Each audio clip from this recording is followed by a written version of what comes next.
বাংলাদেশ ব্যাংকের রিজার্ভ থেকে চুরি হওয়া অর্থের ৮০% ইতিমধ্যে ফেরত আনা সম্ভব হয়েছে।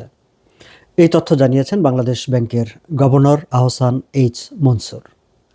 তিনি অবশ্য এও বলেছেন যে বাংলাদেশ ব্যাংক থেকে যে রিজার্ভ চুরি হয়েছিল সেটি হয়েছিল সাইবার অ্যাটাকের মাধ্যমে, অর্থাৎ হ্যাকিংয়ের মাধ্যমে।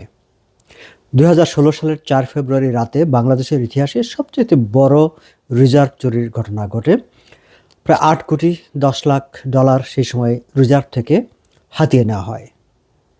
বিভিন্ন তদন্তে এটিকে যদিও সাইবার অ্যাটাক কিংবা হ্যাকিংয়ের ঘটনা হিসেবে চিহ্নিত করা হয়েছিল, কিন্তু নানা মহল থেকে এটির সঙ্গে সেই সময়কার সরকারের যোগ সাজসের অভিযোগ করা হয় এবং এটি বলা হয় যে এটি আসলে অনেকটা ব্যাংক ডাকাতির ঘটনা।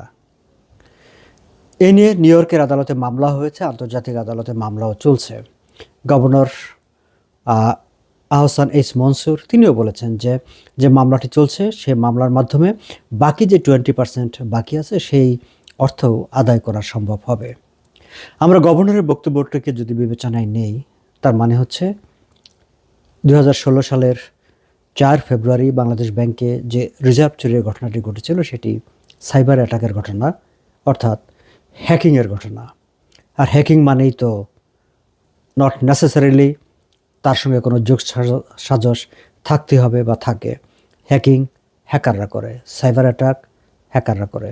এবং গভর্নর এখন বলছেন তিনি ৮০% অর্থ ফেরত নিয়ে এসেছেন, বাকি 20% আনার প্রক্রিয়া আছেন, কিন্তু ঘটনাটাকে তিনি বলছেন সাইবার অ্যাটাক বা হ্যাকিং।